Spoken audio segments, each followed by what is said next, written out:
glasses fell off. So he just got out, he was steering. He just got out and ran after them. I had to jump out to get me sunnies. But I was driving at the time, so never mind.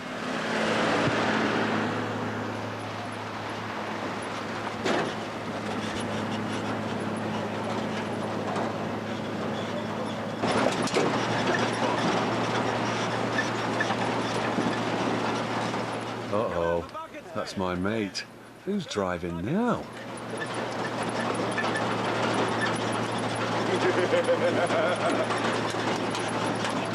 You have the wheel, sir. You have the wheel, Gregory.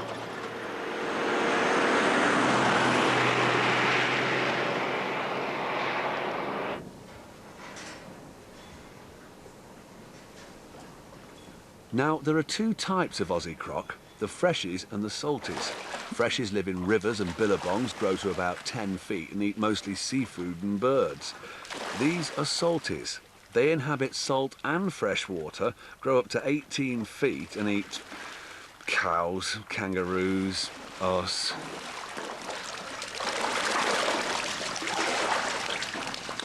Howdy, Chaz. There's only 2 licensed crocodile hunters in this part of the country. Bluey Pugh is one of them. Well, goodness me. That's one big fella, isn't he? Where are you going to take him now? I've got a pen filling up just down the back here with a good deal of shade and cover for him. And it's a small pen so we can keep an eye on him and we can get to him if we need to. So it's quite calm at the moment, but... Yeah, of course he is. He loves us. And do we know how much Valium he's had? He's had 10 mil down there, first up before we started to move him out of the trap. And he's had, here we go. And he's had he's alive. 6 mil this morning. So if he had his mouth undone, would he have a pop at us? You could say that, yes. He'd probably go ballistic and, Oh, God. and chew the hell out of us right now.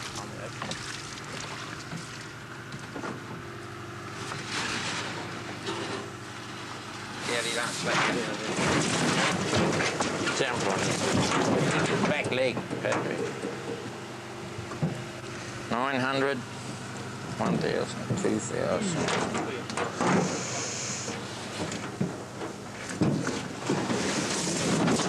4,000. Bluey marks all captured crocs this way to keep track of them should they escape.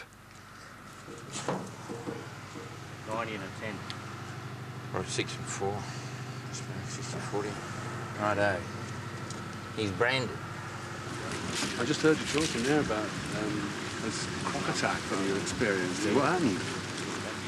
I was swimming in our front yard. We've got a little dam dugout. Yeah? And I was swimming in there, and the crocodile bit me, and there was an escape. Did you know there was crocodiles in there? No, it was an escaped one. Yeah. Oh, that must have been a bit of a shock. It was. Did you cry? When I got out of the water, I did a little bit. Yeah, it's making me nearly want to cry now. So did it hurt? Yes. Really hurt? Yeah. How big was the croc? About 4 foot. That's scary, man. You're one brave girl. Let me tell you that. Down there in that corner, there's a bit lighter stuff.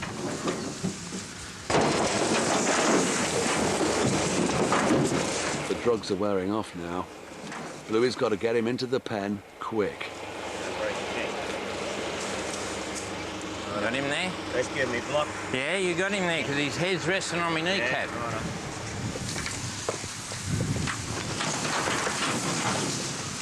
Here we go, Johnny.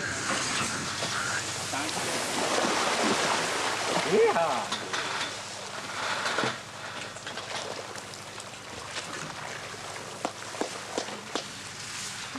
You'll just drive around the edges now and test the pen. Right.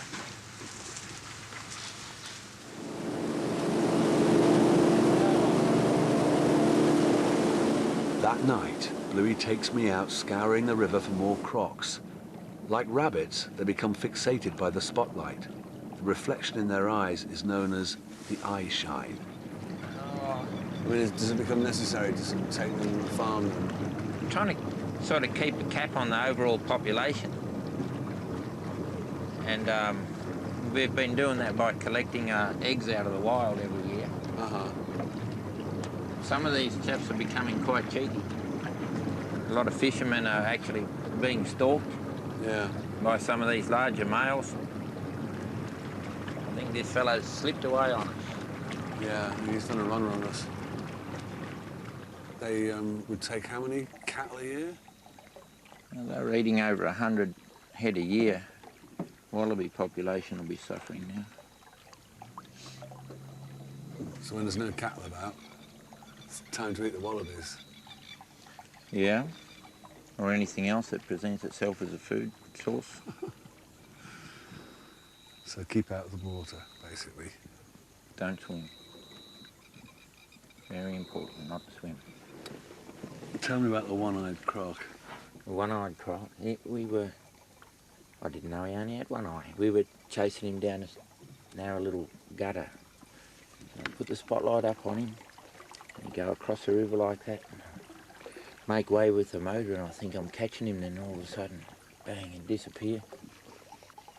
And I'd sitting there looking around everywhere, and he'd be going across the river again.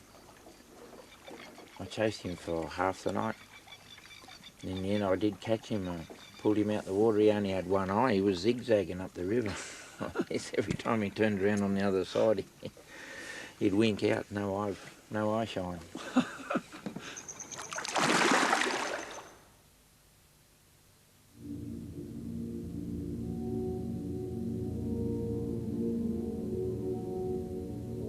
Perth is the most isolated capital city in the world.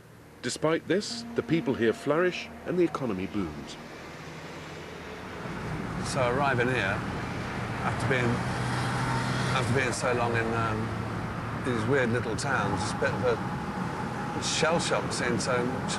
It's like a metropolis in comparison to where we've been. More millionaires here than anywhere else in Australia. This town really kicked off after Kalgoorlie after they found gold in Kalgoorlie. But it tends to be a bit of a playground, apparently. You know, people come here and set up and get their dreams. These big brick houses that you don't see anywhere else. I haven't seen them anywhere else. Look at these swish houses. The beach just goes on and on.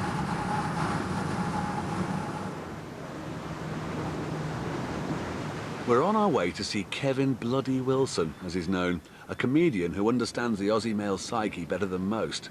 He was born in Kalgoorlie, a get-rich-quick town where the definition of sophistication is a barmaid wearing a skirt. It's a mining town, and that's why you'll see brothels and things that are quite open up there, and people grow up with it and accept it, you know. Yeah. I certainly did. And I remember saving my first lot of pocket money as a young paper boy to go down the knockers. Yeah? I didn't have enough, but she didn't find that out till after she'd washed my dick. And it was just great to have somebody else do that for you. Cost me 10 bob. Oh, that's not bad. I was just wondering what it is about Australian men that makes them such good subjects for your kind of, to put them in your act.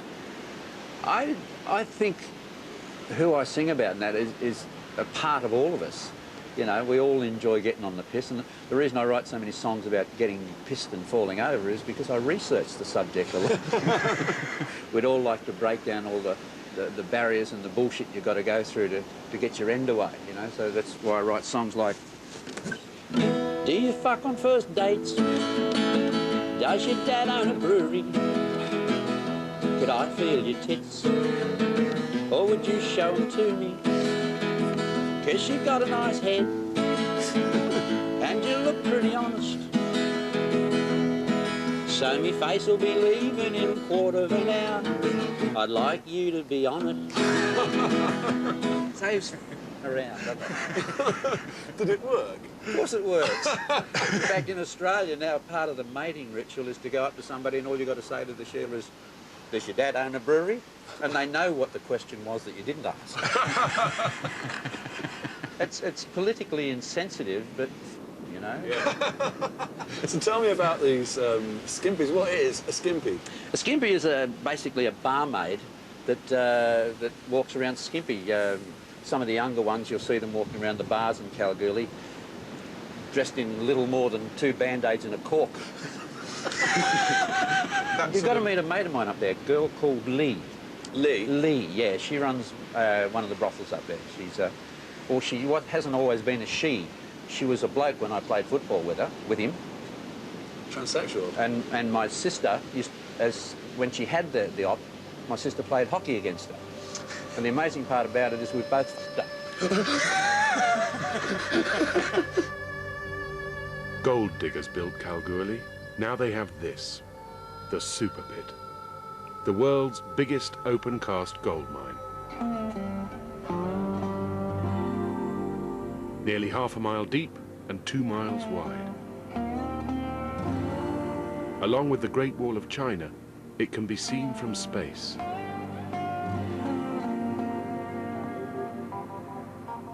These huge Tonka toys shift 200 tons at a time.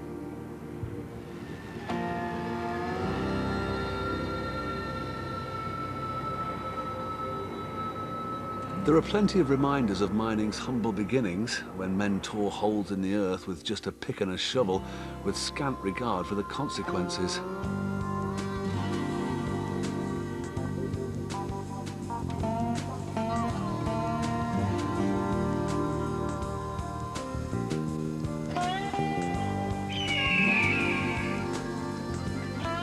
In the midst of the desert, boom towns sprang up, with the butchers, bakers, banks, trams and breweries, all serving the thousands of prospectors.